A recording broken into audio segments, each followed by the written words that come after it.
view.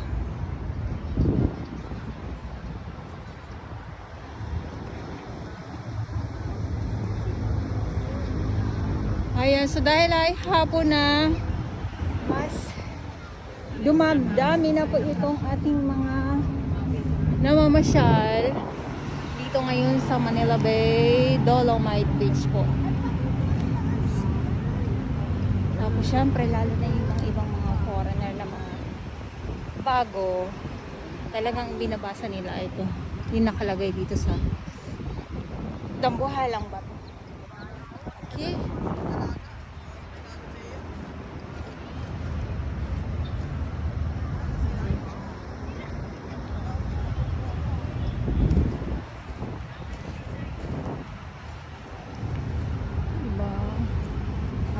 So dumadami na at ang sunset nga po ang inaabangan din nating ngayon araw, Friday.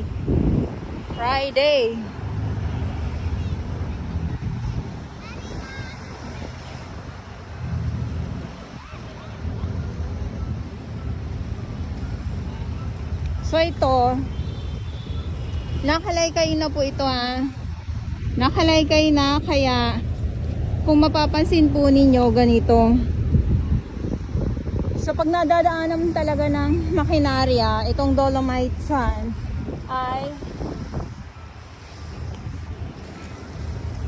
nakikita po natin yung bakas katulad nito. Ayan o.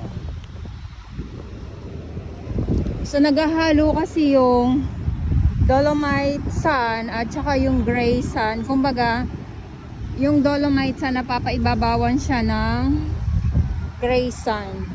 Yan. So ang dami ko na naman kwento sa inyo. Baka mamaya magkamali na naman po ako. Ayan. At eto, pag nabungkal pa po ito ng husto, so ayan o, kasi gray sand, tapos Dolomite nasa ilalim. So pag nabungkal po siya ng gusto, magiging katulad po niyan. Ayan o, yung nandyan sa may gitna.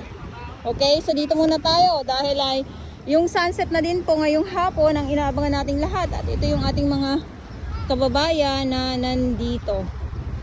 Tapos yung ating ibang mga dayuhan nga po ay nagbibilad talaga.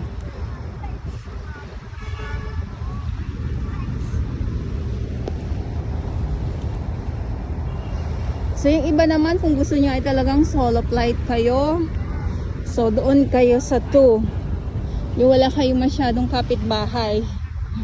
Yung gusto niyo namnamin, langhapin yung hangin, at syempre yung amoy dito ay sariwang hangin. Hindi na katulad dati, wala tayong malalanghap na kakaibang amoy.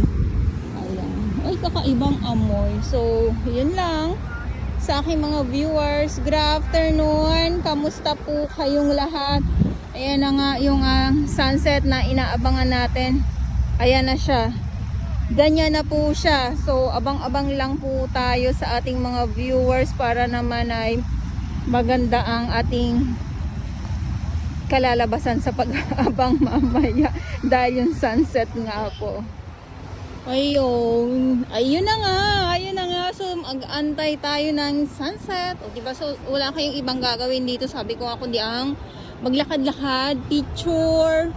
Ay bahala kayo kung hindi pa ba kayo may ligayahan sa inyong mga gagawin. Ay ang paglalakad, picture lang naman. Gawa nga po ay bawal pa naman maligo. Ay maligo, yes, bawal pa pong maligo sa mga hindi po nakakaalam. Ang ganda, diba? Tsaka wala na din po kasi tayong update sa fecal coliform kung ano na ba. O sa ngayon, puro Dolomite lang po tayo. Tapos pag minsan, pag may bagyo, ganyan. Tapos may mga kalat. So yun lang po ang na-update ko about sa fecal coliform. So yung mga huling ano ko is mababa naman, pero ngayon ay wala na nga po, hindi hindi na po tayo nakakapag-update about dyan sa Tikal Khalifa.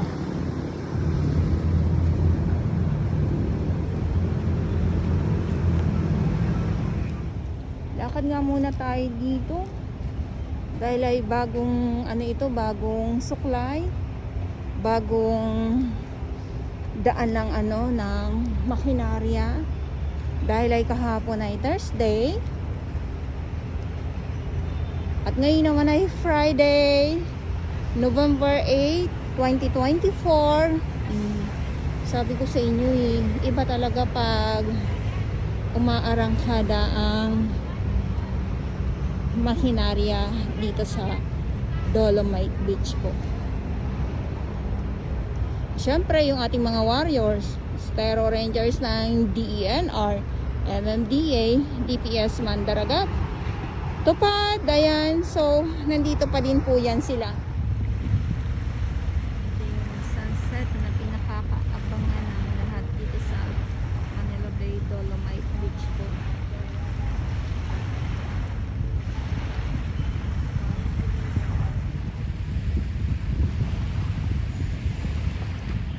Sunset for today, Friday, November 8, 2024.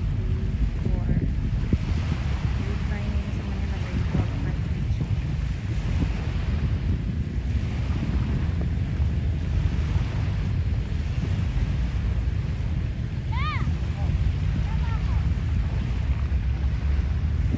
At yung ating mga namamasyal ngayon